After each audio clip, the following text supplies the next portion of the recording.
기도로 남의 인생에 끼어들라라는 제목으로 하나님 말씀 증거하도록 하겠습니다. 아브라함이 또 실수를 합니다. 아내를 누이라고 속였습니다. 25년 전, 정확히 24년 전인데 24년 전에 기근으로 애굽에 갔을 때 똑같이 아내를 누이라고 속였던 일이 있었습니다. 하나님의 개입과 하나님의 은혜로 말미암아 천신만고 끝에 돌아오게 되었습니다. 그러나 엄청난 수치와 위험 가운데 빠지게 되었다라는 것입니다. 근데 25년이 지났습니다. 근데 행동이 여전합니다. 그러니까 반복된 실수를 또 하더라는 것입니다. 제가 볼 때 20장에 왜 이런 배치가 있느냐? 이건 21장의 사건 때문이라고 생각을 합니다. 21장에 이삭이 탄생하거든요. 100세 드디어 아들을 낳습니다. 그게 21장입니다. 그런데 21장으로 곧장 넘어간다 그러면 우리가 무슨 생각을 하겠습니까? 아브라함의 공로, 아브라함이 잘났기 때문에 이 100세 아들 낳았다, 이런 느낌이 좀 있을까봐 그 전장에 아브라함의 실수를 전 집어넣었다고 생각을 합니다. 끝까지 그는 잘난 게 없었고 하나님의 은혜로 말미암아 승리했다, 이걸 보여주기 위함이라고 생각을 합니다. 우리 은혜 아니고선 이길 수 없습니다. 근데 하나님의 은혜가 개입하면 어떠한 실수가 있다 할지라도 실수를 능가할 수 있다는 것입니다. 우리 삶 가운데 죄를 능가하는 은혜, 또 실수를 능가하는 하나님의 은혜가 넘쳐나기를 기원합니다. 첫 번째 살필 게 이거예요. 은혜가 이긴다라는 것입니다. 실수가 아무리 크다 할지라도 하나님의 은혜가 임하면 무조건 이긴다는 거예요. 우리는 이렇게 생각합니다. 시간이 지나면 성숙해질 거다. 그렇지 않거든요. 나이가 들면은 변할 것이다. 나이 들어도 변하지 않는 사람 너무너무 많습니다. 책 많이 읽으면은 변할 것이다. 많이 배우고 넘어지는 사람 한둘이 아니라는 것입니다. 지금 소돔이 멸망했던 걸 바로 봤잖아요, 19장에서. 그럼에도 불구하고 정말 안 변하는 게 인간이라는 것입니다. 예레미야서 우리 읽다 보면 표범이 표범 반점 있잖아요. 표범의 얼룩무지가 변하겠느냐. 마찬가지로 하나님의 악한 본성도 하나님께서 보실 때 사람의 악한 본성도 변하지 않는다, 이런 말씀이 납니다. 예레미야 13장 23절 보니까 표범이 그의 반점을 변하게 할 수 있느냐? 할 수 있을지인데 그게 가능하다 그러면 악에 익숙한 너희도 선을 행할 수 있으리라. 인간 안 변한다, 이런 뜻의 말씀을 하고 있습니다. 그러면 인간이 변할 수 있는 길이 무엇이겠습니까? 딱 한 길밖에 없다는 거예요. 예수의 피로 의해서만 변화될 수 있습니다. 믿습니까? 그 보혈의 피에 의해서만 우리가 변화될 수 있다는 것입니다. 피에 의해서 우리가 죄 씻음도 받고 또 말씀이 들어와서 우리의 주인이 되시면 우리가 변화가 된다는 것입니다. NIBC, 내가 아니고 예수님이 계시면 나다 이버 크라이스트. 그러니까 내 안에 내가 죽고 예수님이 살아계시면 그때 변화될 수 있다. 그게 이제 은혜의 가능성이죠. 그럼 우리 안에 은혜의 강이 흐르기 때문에 그때부터 변화되게 된다라는 것입니다. 오늘 본문 내용을 한번 다시 들어보면 이런 겁니다. 왜 그랄 땅으로 가느냐? 19장에 보니까 소돔과 고모라의 멸망이 있었습니다. 그러니까 이게 유황이 하늘보다 쏟아졌다 그러는데 지금식으로 얘기하면 엄청난 폭격 같은 게 있었던 거죠. 그러면은 이런 일들이 벌어지면 이 재가 날리는 거 아십니까? 제가 옛날에 꽤 됐는 것 같은데 20년 더 됐나? 필리핀의 피나투보 화산 터지고 난 다음에 봤더니 제가 빠져나오고 한 2주 있다가 피나투보 화산이 터졌어요. 저는 항상 이렇게 빠져나오고 난 다음에 뭐가 벌어지더라고. 근데 거기 교민들 제가 얘기 들어보니까 화산재가 50cm가 쌓였대요. 그러니까 온통 낮에도 어두워져 가지고 볼 수 없을 정도로. 그러니까 소돔과 고모라의 유황불이 떨어졌을 때도 그 재가 날리는 게 한 50cm 정도 쌓였을 거라고요. 그리고 특별히 9.11, 911 뉴욕에서 월드 트레이드 센터가 무너졌을 때도 보면 여러분 TV에서 보셨죠? 재가 막 날리는 거. 화산재는 아니지만 불에 탄 재가 막 날려가지고 거기도 한 10cm 이상이 쌓이게 되는 것들을 보게 됐습니다. 그러니까 재가 막 날린다고요. 근데 이때 유황불이 얼마나 셌는지 지금도 사해에 가보면요, 사해가 마이너스 422m입니다. 그러니까 해저 422m. 그러니까 굉장히 깊이 푹 들어가 있는 거죠. 그거 한번 가보면은 그냥 엄청나게 폭탄 맞은 것 같은 구속이 돼버렸다는 거예요.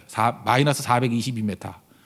그러니까 제가 엄청 날렸을 거 아니에요. 그때 당시에 아브라함이 살던 곳이 요단 서쪽에 있는 헤브론이거든요. 산지예요. 산이 죽이는데 헤브론 산지에 있었다고요. 그러니까 제가 산에 제일 먼저 날라와 들지 않았겠습니까? 그러니까 피난을 갔겠죠. 그래서 서쪽에는 블레셋 사람들이 사는 땅이거든요. 그래서 거기를 이제 그랄 땅 이렇게 얘기를 합니다. 그랄. 그래서 평지로 이동을 했던 것 같아요. 왜냐하면은 자연재해 때문에 자연재해라기보다도 이런 소돔이 멸망한 사건 때문에 그래서 옮겨갔던 것 같습니다. 근데 살던 곳 헤브론에서 이렇게 옮겨가다가 아브라함 마음 가운데 항상 있는 게 뭐죠? 두려움이죠. 두려움인지 착각인지 모르겠는데 아내가 너무 예쁘다. 이거 두려움의 착각이에요. 모르겠어요. 하여튼간에 본 적이 없으니까 하여튼 아브라함을 믿기로 합시다. 이렇게 아브라함이 두려움이 있어요. 아내가 너무 예쁘다라는 두려움. 그래서 내가 죽을 수도 있다라는 두려움. 그래서 누이라고 하자 이렇게 얘기를 했다라는 것입니다. 이때 상황을 보면요, 이때가 아브라함이 그 사라를 통해서 이삭을 임신했을 때예요. 왜 그 다음에 해 태어나잖아 애가. 그러니까 이때에 그랄로 가는데 이게 아비멜렉에게 빼앗겨 버리면 그 메시아 가문의 그 계보의 위기가 오잖아요. 그래서 하나님께서 결정적인 순간에 개입을 하십니다. 개입을 하셔가지고 누이라 그러니까 아비멜렉은 아마 그 여자를 데려왔던 것 같아요. 하나님께서 개입하셔가지고 돌려보내라. 돌려보내지 않으면 너 죽는다. 이렇게 얘기했다는 거예요. 아브라함이 실수했습니다. 그리고 속수무책입니다. 우리도 그렇죠. 내가 실수하고 내가 할 수 있는 게 아무것도 없어요. 그때 은혜 하나님이 우리 인생에 개입하셔가지고 우리를 보호해 주시고 또 우리를 이게 건져 주신다라는 것입니다. 이게 은혜죠. 3절과 7절 한번 읽겠습니다. 3절이 시작이고 7절이 결론이에요. 3절 읽겠습니다. 시작. 그 밤에 하나님이 아비멜렉에게 현몽하시고 그에게 이르시되 내가 데려간 이 여인으로 말미암아 내가 죽으리니 그는 남편이 있는 여자임이라. 7절 시작. 이제 그 사람의 아내를 돌려보내라. 그는 선지자라. 그가 너를 위하여 기도하리니 내가 살려니와 내가 돌려버리지 아니하면 너와 내게 속한 자가 다 반드시 죽을 줄 알지어다. 그러니까 여기서 구원받게 됐던 게 아브라함의 힘이 아니에요. 내 힘으로 구원받은 게 아니고 하나님의 개입, 하나님의 은혜가 있었기 때문에 그렇다라는 것입니다. 특별히 6절 같은 데 보면 중간에 너를 막아 내게 범죄하지 아니하게 하였으니 하나님께서 이렇게 막아서는 일들, 보호하시는 그런 일들이 있었다라는 것입니다. 그럼 여기서 우린 당장 이런 생각이 들어요. 잘못은 누가 했죠? 아브라함이 했어요. 근데 하나님께서 누구를 혼내고 있습니까? 아비멜렉을 혼내고 있어요. 좀 너무하다 그런 생각이 안 들어요? 하나님의 편애가 좀 지나치시다. 맞습니다. 하나님 편애하시는 겁니다. 이거 편애가 맞아요. 아브라함이 잘못했는데 혼내기는 아비멜렉을 혼내고 있잖아요. 왜 그렇죠? 자녀기 때문에 그래. 자녀기 때문에. 여러분 한번 생각해 보세요. 우리는 너무 객관적으로만 생각을 하는데 옆집 모범생이 있어요. 옆집에 모범생이 있고 내 아들이 망난이에요. 옆집 애가 훨씬 착하고 공부도 잘하고 순종도 잘하고 모범생이에요. 그리고 내 아들은 망난이에요. 유산을 누구에게 주죠? 볼 것도 없죠. 아들에게 주죠. 우리는 생각할 때 항상 그래. 객관적으로 모범생이냐 망난이냐 이걸 따져요. 왜 하나님께서 망난이에게 저렇게 잘해줘? 근데 그게 관심이 아니죠. 그죠? 옆집 애냐 내 아들이냐 내 딸이냐 이게 더 중요한 거 아니에요? 우리가 예수님을 믿었습니다. 요한복음 1장 12절 보니까 영접하는 자 곧 그 이름을 믿는 자들에게는 하나님의 자녀가 되는 권세를 주었으니 믿으면 권세가 있어요. 자녀의 권세. 지금 자녀를 대하고 있는 거라고요. 아브라함은 믿음의 조상 아닙니까? 자녀로 같이 지금 대하고 있다는 것입니다. 우리도 마찬가지예요. 너는 내 아들이다 그러면서 우리를 자녀로 대하고 있다는 것입니다. 그러므로 이건 편하다 이렇게 얘기할 수 없는 거죠. 관계죠. 관계가 중요하다니까요. 믿음으로 말미암아 의롭게 되었다. 의가 뭐라 그랬어요? 좋은 관계를 맺는다. 그러니까 예수님을 믿는 것으로 말미암아 우리가 하나님과 좋은 관계를 맺게 된다. 좋은 관계의 최고가 뭐냐? 자녀 되었다 그런 뜻이에요. 그래서 우리를 사랑하시고 보호하시고 품어 주신다라는 것입니다. 탕자 비유의 핵심이 뭐예요? 뭐 아버지 떠났더니 개고생하다 돌아왔다. 그게 메시지가 아니고 아들이다예요. 탕자는 아들이다. 그게 메시지예요. 아들은요, 그 진짜 아들이란 믿음이 들어가면은 돌아온다는 거예요. 아들은 돌아와요. 지금도 마찬가지입니다. 교회에서 할 일이 뭐냐? 진짜 믿음을 심겨주는 거예요. 그럼 하나님의 아들과 딸이 된다고요. 자녀가 된다고요. 그 아들을 영접하고 믿는 자에게는 하나님이 자녀가 되는 권세를 주셨다고요. 그 다음에 사실은 좀 속된 말 같지만 그냥 내팽개쳐도 돼요. 반드시 돌아옵니다. 뭐 늙으면 60세, 70세에도 돌아와요. 돌아온다고 그건. 왜요? 아들이기 때문에. 아들은 돌아오게 돼 있다라는 것입니다. 그리고 또 하나는 뭐예요? 아버지 입장에서는 아들이기 때문에 무조건 상속해 준다는 거예요. 유산 주고 특별 대우해 준다는 거예요. 보호해 준다는 거예요. 결정의 순간에 개입해 준다는 거예요. 그게 은혜죠. 아버지의 은혜. 시편 2편 7절 보면 우리 조금 전에 찬양 있잖아요. 너는 내 아들이라 오늘날 내가 너를 낳았도다. 하나님께서 아들이라 그러죠. 이거 뭐 메시아 시편이니까 예수님을 말하기도 하고 우리를 말하기도 해요. 그 다음에 8절 보니까 내게 구하라. 내가 이방 나라를 내 유업으로 주리니 내 소유가 땅끝까지 이르리로다. 유업으로 누구에게 줘요? 유산을 누구에게 줘요? 아들이니까 준다는 거예요. 이게 성경의 위대한 선언입니다. 오늘도 여러분 하나님의 아들, 딸 되심을 믿습니까? 유업으로 주실 것입니다. 그게 아버지의 은혜라는 거예요. 그래서 내가 실수하고 죄짓고 넘어진다 할지라도 하나님의 아들을 향한 은혜가 훨씬 더 크다는 것을 붙들고 오늘도 아버지를 찾으면서 아버지의 은혜 안에 건진받는 우리 믿음의 종 되기를 축원합니다. 그 다음에 이방인 입장에서 한번 놓고 보자고요. 두 번째는 이방인도 하나님을 경외하면 같은 은혜를 받는다는 것입니다. 아브라함 말고 아비멜렉도 하나님을 경외하니까 같은 은혜를 받게 되더라 그런 거예요. 제가 성경 전체를 놓고 보니까요. 이방인 중에서도 하나님께서 특별히 은혜를 베푸시는 민족이 있어요. 제가 볼 때 크게 보면 한 세 개 정도 찾을 수 있는 것 같아요. 하나가 맨날 그 나쁜 짓도 하지만 애굽에 대한 하나님의 애정이 있어요. 이집트에 대한 애정. 이집트를 건져준다. 또 하나는 파사, 페르시아죠. 이란에 대한 애정이 있어요. 지금 현재 이란이에요. 왜냐하면 고레스 왕이라고 해서 이스라엘 백성들을 또 돌려보내고 했잖아요. 그것 때문에 그런지 모르겠어요. 이란에 대한 성경에 보면 애정이 있어요. 분명히 하나님의 애정이. 또 하나는 생각보다 많은 게 블레셋이에요. 블레셋에 대한 애정이 있어요. 골리앗이 있던 블레셋. 그래서 가드 사람 가운데 하나님 믿고 돌아온 사람 되게 많아요. 그래서 압살롬에게 쫓겼던 다윗 따라왔던 사람 중에 그 600명 정도 있죠. 그렛 사람과 블렛 사람이라고 돼 있죠. 거기 대장이 가드 사람 이때라고. 뭐 여러분들 그 금요철에 오신 분들은 다 들었을 건데 하여튼 맹성맹성하는 거 보니까 모르는가 보네요. 하여튼 블레셋 사람이 다윗이 도망칠 때 600명이 호위하고 따라왔어요. 자기 동족이 지켜준 게 아니고. 그래서 블레셋 사람들 가운데 돌아온 사람이 되게 많아요. 하나님께로 돌아온 사람이 엄청나게 많이 있다고요. 그래서 하나님께서 블레셋에 대해서는 특별 관심을 갖는 것 같아요. 그래서 하나씩 예를 들어본다 그러면 애굽에 관한 거 성경에 보면은 이방 나라들에 대한 예언들이 쭉 나오는데 특별히 이사야서 선지서 가운데 이사야서 19장에 보면 그 뒷부분에 그 애굽에 관한 예언이 나와요. 22절 한 절만 제가 읽어드릴게요.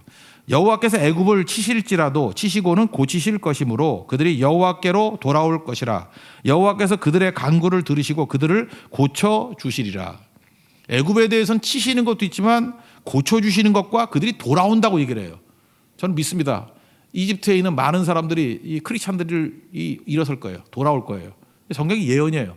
그죠? 이스라엘만 구원받는 게 아니라 애굽도 구원받는다. 이게 성경의 맥락이라고. 또 하나는 그 페르시아예요. 특별히 이슬람권이 주께로 돌아오는 일이 있습니다. 그 수니파와 시아파가 있다 그러죠. 시아 잘 모르면 시아파만 외우면 돼요. 페르시아로 외우면 되죠. 예, 그러니까 시아파는 이란 쪽에 있는 사람들이 주로 페르시아, 시아파 연관은 없는데 외우기 쉽게 말하는 거예요. 예. 페르시아 그럼 시아파라고 보면 되죠. 시아파 가운데 주께로 돌아오는 사람 되게 많아요. 최근에 여러분 토픽 보셨습니까? 이슬람권에서 큰 부흥이 일어나는 데가 어디냐? 그 이란이에요. 이란의 크리스찬들이 300만 명이 됐대요. 나는 좀 믿어지질 않는데 엄청나게 주께로 돌아오는 이들. 그래서 이렇게 얘기를 합니다. 역사상 1,300년 동안 돌아온 크리스찬 수보다 최근 20년 동안에 돌아온 크리스찬 수가 더 많대요. 이란에서. 그러니까 어마어마한 부흥이 일어나는 거죠. 저는 이것도 예언의 하나라고 봐요. 고레스의 후예들. 하나님께서 특별한 은혜를 주신다. 또 하나가 이제 블레셋인데 블레셋의 땅이라는 게 요즘에 우리가 말하는 팔레스타인이에요. 필리스틴. 그게 블레셋 아니에요. 필리스틴이 땅. 그래서 팔레스타인이 된 거라고. 팔레스타인 난민들 가운데 지금 이제 나라 만들었죠. 그들 가운데 요즘에 부흥이 일어납니다. 엄청 부흥이 일어나요. 이게 조짐이 지금 말세의 특징 중에 하나 아니에요? 하나님이 예언하신 대로 애굽이 돌아오고 그 다음에 페르시아가 돌아오고 그 다음에 블레셋이 돌아오고 이런 일들이 막 벌어지게 된다는 것입니다. 왜요? 이방인들 가운데도 하나님을 경외하면 동일한 은혜와 권능을 부어 주신다는 것입니다. 지금 이 블레셋 가운데 한 사람이 블레셋의 왕 이름이 아비멜렉이거든요. 그러니까 이집트의 왕 이름을 파라오라 부르잖아요. 바로라고 부르듯이. 그러니까 바로는 이름이 아니고 왕을 칭하는 거예요. 그죠? 그래서 어떤 파라오, 바로 왕이 여러 명 있죠. 마찬가지로 블레셋의 왕을 아비멜렉이라고 말합니다. 그죠? 아비멜렉. 근데 그 블레셋의 왕인데 이 사람이 하나님의 말씀을 듣고 하나님을 경외하고 순종하지 않습니까? 그래서 손대지 말라 돌려보내라 그랬더니 돌려보내고 그죠? 그 다음에 또 호의를 베풀잖아요. 물론 약간 뒤끝은 있습니다. 전 뒤끝이라 생각한 게 뭐냐면 그 사라를 돌려보내면서 16절 보니까 뭐라고 되냐면 은청계를 주면서 내 남편에게 주라 그래야지 맞잖아요. 근데 뒤끝이 있어요. 얘가 내 오라비에게 주어서 그러니까 약간 비꼬는 거죠. 네 오라비라 그러는 놈에게 주어서 그러나 또 몸을 추스리고 아니야 내가 잘못했어 하면서 이렇게 하는 약간 뒤끝이 있어. 그냥 내 남편에게 주라 그래서 얼마나 좋았을까. 내가 혹시 천국 가서 아비멜렉 만나면 내가 이렇게 얘기하려고 그래요. 그죠? 왜 말을 그따위로 해가지고 이렇게 찝찝하게 만드느냐. 그래서 양과 소와 종들도 주고요. 그 다음에 아내 돌려 보내주고 은청계 이거 뭐 내가 주석 같은 데 보니까 은 한 개가 한 달 월급이래요. 한 달 월급. 은천계. 그래서 결혼할 때 지참금으로 여자가 시집 갈 때 장인에게 이렇게 은 50을 줬답니다. 근데 이거 얼마로 계산해야 되나? 한 달에 월급 뭐 한 200만 원으로 계산할까요? 그러면 되겠나요? 좀 이렇게 보통 사람, 낮은 사람들 200만 원 정도로 생각한다 그러면 은 50이면 1억이잖아. 1억. 저도 딸 둘인데 보내면 1억 줄까 나한테? 하여튼 1억 준다 그러고. 그러니까 은 1000개라 그러면 이렇게 계산하면 20억이에요. 뭐 집 한 채나 두 채 정도 준 거죠. 그죠?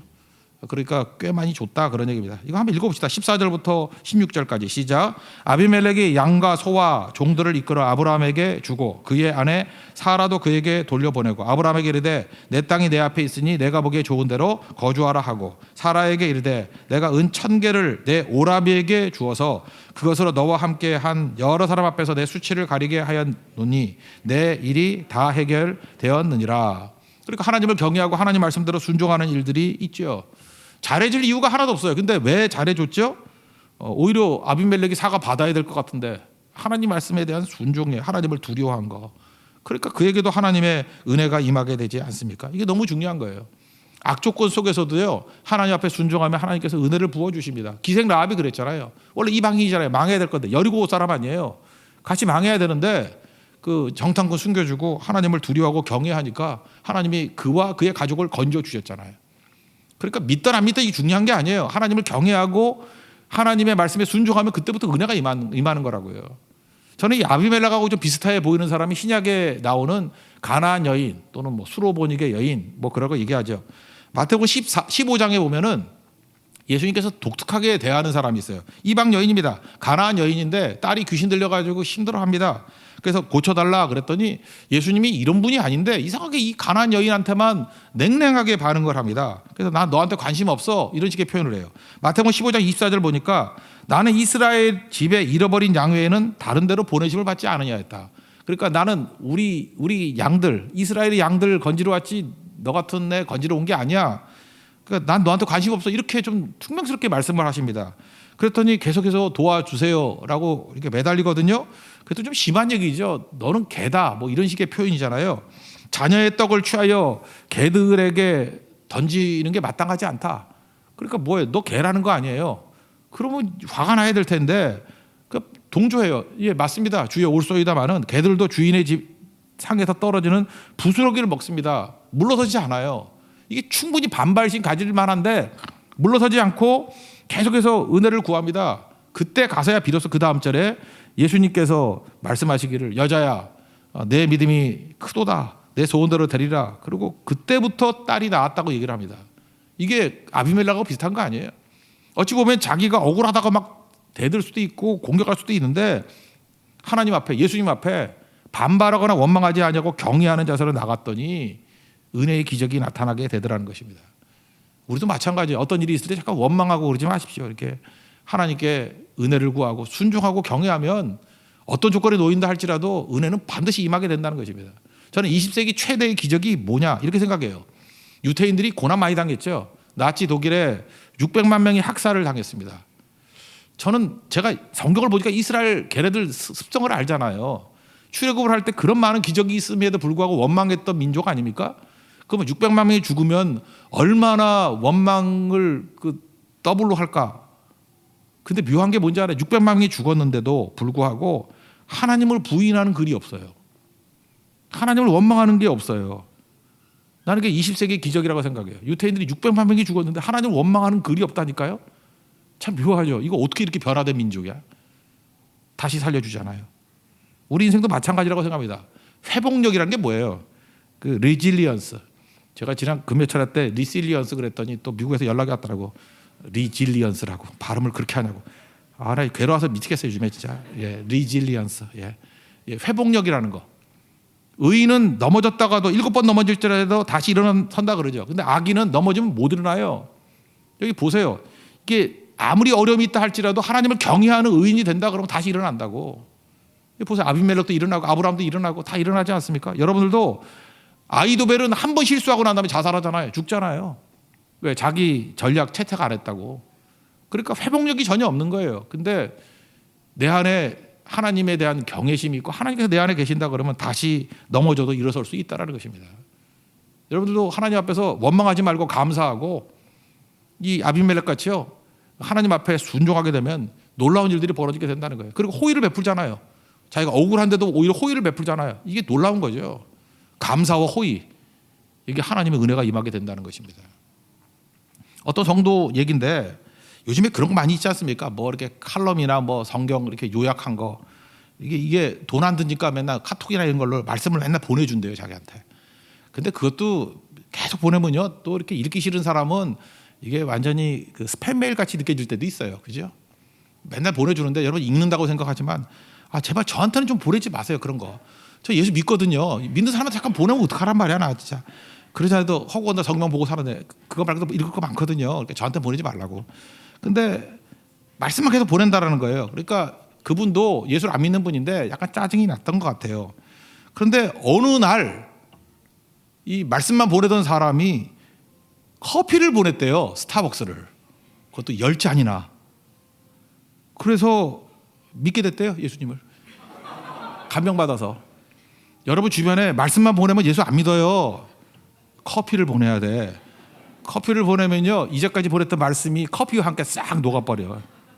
그리고 나오게 되었다. 참 이게 되게 중요하다고 생각해요. 그래서 제가 느꼈던 게 뭐냐면 호의가 중요하지. 예수 믿는 사람이 짠돌이 같다고요. 돈 안 들으면 맨날 말씀만 카피해가지고 보내고 그다음 밥 한번 사는 걸 모르고 이렇게 짠돌이 같고 인색하고 그죠, 희생할 줄 모르고.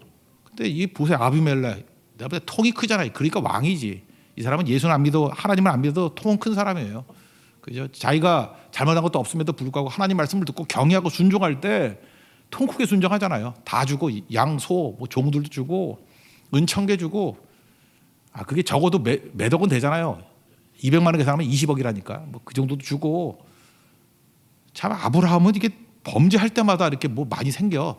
그죠? 지난번도 그랬잖아요. 하나님의 은혜가 임하게 되면 이게 알 수 없는 일들이 막 벌어지게 된다는 것입니다. 여기서 아비멜렉 배우자고요. 이방인이라 할지라도 은혜 밖에 있었던 사람이라 할지라도 하나님을 경외하고 순종하면 하나님께서 한량없는 은혜를 부어주십니다. 믿습니까? 쓰임받는 믿음의 종 되기를 바랍니다. 그 다음 세 번째 내용을 한 번 더 살필 건데 이거는 좀 사명이라는 입장에서 놓고 보자고요. 아브라함의 사명. 아브라함에게 필요한 게 뭐냐면 나를 벗어나는 거예요. 우리 진리를 알지니 진리가 너희를 자유케 하리라. 그때 자유가 뭐라 그랬어요? 묶여있던 내가 이렇게 풀려나는 거예요. 진리가 뭐예요? 빛이거든요. 진리의 성령님. 성령에게 빛을 비춰주시면 나에게만 머물러 있던 것이 이렇게 벗어나서 풀려나게 된다고. 그 진리가 우리를 자유롭게 만든다는 것입니다. 이거는 단순하게 아브라함이 실수하고 회복됐다 그거라기보다는 하나님께서 아브라함에게 한 가지를 더 알려주고자 하는 메시지가 있다고 생각해요. 아브라함의 사명과 아브라함의 기도의 능력, 이걸 보여주기 위한 하나님의 뜻이라고 생각을 합니다. 이제 아브라함을 뭐라고 불러요? 7절 보니까 선지자라 그랬죠. 그는 선지자라. 그가 너를 위하여 기도하리니 내가 살려니와. 지금 아브라함에게 원하는 게 뭐냐 하면은 아비멜렉을 해서 기도하라는 거예요. 너의 기도가 세상의 운명을 바꾼다 그런 거죠. 택한 자의 기도에 얼마나 큰 능력이 있는지 아느냐. 우리 12장에 약속이 있었죠. 12장 뭐 부르시고 난 다음에 3절에 뭐라고 돼 있어요? 12장 3절. 너를 축복하는 자에게 축복하고 너를 저주하는 게 저주한다. 그 다음 뭐라 그래요? 땅의 모든 족속이 너로 말미암아 복을 받을 것이라. 어떻게 해요? 그 내 옆에 얼쩡거리면? 아니에요. 네가 기도하면이에요. 아브라함에게 기도의 그런 사명을 주셨다라는 것입니다. 근데 우리 19장에서 보면 소돔을 위해서 기도할 때 기껏해야 롯을 위해서만 기도했잖아요. 모세의 차이점이 뭐죠? 모세는 출애굽기 32장 32절 보니까 생명책에서 내 이름이 지워진다 할지라도 민족을 놓고 기도하잖아요. 더 크게 기도하잖아요. 그러니까 아브라함에게 지금 알려주고자 하는 게 뭐냐면 너의 기도로 말미암아 사람들이 살아난다라는 것입니다. 제발 개인에게 묶여있지 말고 더 커지는 종이 되기를 원한다 그런 거죠. 여기 보세요. 아브라함이 자기에게만 묶여있으니까 믿음이 있음에도 불구하고 두려움 못 이기잖아요. 나만 쳐다보면요 두려움 못 이겨요. 그런데 하나님께서 뭐라 그래요? 너희는 먼저 그의 나라와 그의 의를 구하라. 마태복음 6장 33절. 나를 벗어나라는 거죠. 묶여있던 나로부터 벗어나는 거죠. 그럼 모든 거 다 채워줄게. 하나님을 바라볼 때 나를 벗어날 수 있고요. 하나님을 바라보는 걸 통해서 나를 벗어나는 경험을 하고 나면요. 이웃이 뭐예요? 이웃을 위해서 기도하는 종이 된다는 것입니다. 그게 나로부터 묶여있는 모습을 해방시키고자 하는 하나님의 뜻이라는 것입니다. 그러니까 기도라는 뜻이 뭔지 아십니까? 개입하다 이거예요. 끼어들다. 그러니까 중보기도가 뭡니까? 남의 일에 끼어드는 거예요. 남의 일에 끼어들어서 기도해 주는 거예요. 그게 중보기도라고 해요. 남의 일에 끼어들어야 돼요. 그래서 세상이 여러분같이 택한 백성들을 통해서 구원받고 세상이 변화된다라는 것입니다. 그게 끼어드는 거예요. 희생하는 거죠. 나를 벗어나는 것 중에 최고가 뭐예요? 십자가가 나를 벗어나게 만들어요. 십자가가 뭐예요? 나 생각 안 하는 게 십자가 아니에요. 내 목숨 집어던지는 게 십자가는 거 아니에요. 자기를 부인하고 자기 십자가를 지는 것, 그거보다 큰 희생이 어디 있어요? 나를 벗어나는 게 어디 있어요?